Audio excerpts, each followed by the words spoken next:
Okay, that's Bob. Bob is at work. I love this example. This is a real example.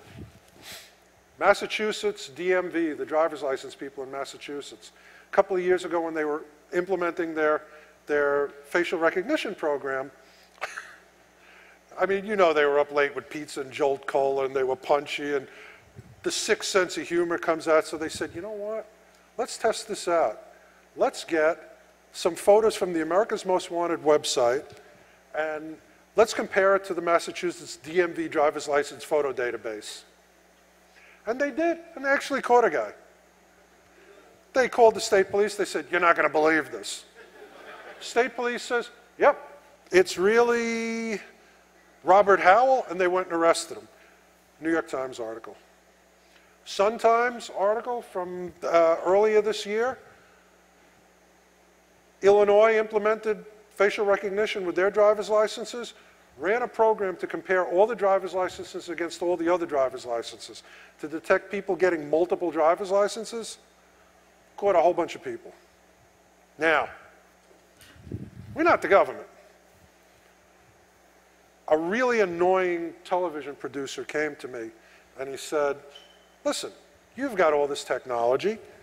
Can you just run databases on photos and names and catch wanted people without going out for looking for them? And I said, of course. This is what I'll charge you to do the story. And he said, never mind. But I got curious. So I went to the state of Illinois Child Support Enforcement Database. Go home, try this yourself. It's unbelievably easy. You can write an algorithm that will do this. Anybody can.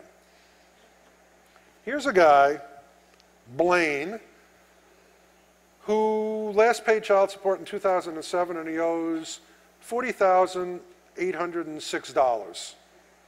And here's his MySpace page with all of his information. There he is, paying the links fees with some of his unpaid child support.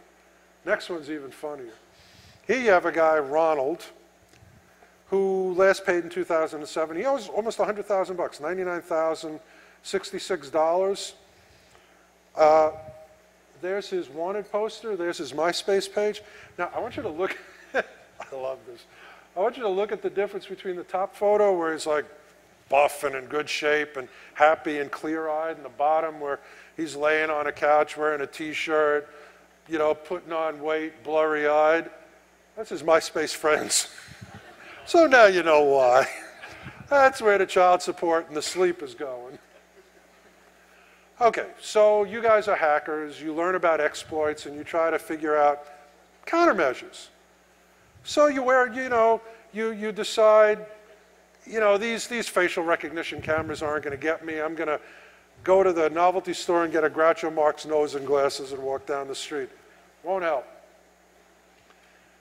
There are now facial recognition algorithms that are being developed and being made better and better and better and better on a daily basis almost, that any piece of exposed skin can be compared. 95% accuracy. Now, for certain things, that's crap. That means if you check 1,000 people, you're going to get 50,000 false positives. The answer to that is you take that subset of 50,000 people and you rerun them and rerun them until you're fairly accurate. But the nose and glasses won't work. So let's say you get a hoodie, you pull it up, you get the Elephant Man's mask, and you walk down the street saying, I'm a human too. Won't help. They will recognize the Elephant Man's gait recognition. This was first developed, I spoke about this at Stevens. This was first developed, of course, in surveillance crazy England. I don't know if you guys remember Monty Python's Ministry of Silly Walks. That's probably who developed it. But they have a thing that can tell who you are by the way you walk. And the proof that it has some potential, FBI is investing $1 billion, I mean like the little guy, $1 billion in the technology. Cameras are going to be able to look at how you walk. You wear a hat, you wear a hoodie, you wear a mask. It's Bob with a hat, a hoodie, and a mask on. And by the way, This is one time when intrusive technology was great. This guy was a pedophile, and they found him molesting little children on pedophile websites. That was the original photo. Dutch cops figured out how to unswirl it, and they arrested him. So even if you think you can conceal your photo and do other things, forget it.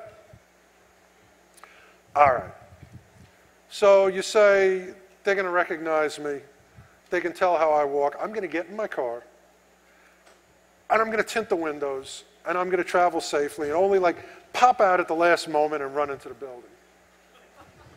This particular system is capable of capturing up to 3,000 license plates in an hour.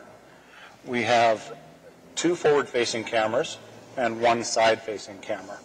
The side-facing camera is out at a 90-degree angle, and it's basically for doing parking lot applications. I can go into a parking lot of a shopping center and drive down the lanes of the parking lot, and as I'm doing that, I'm running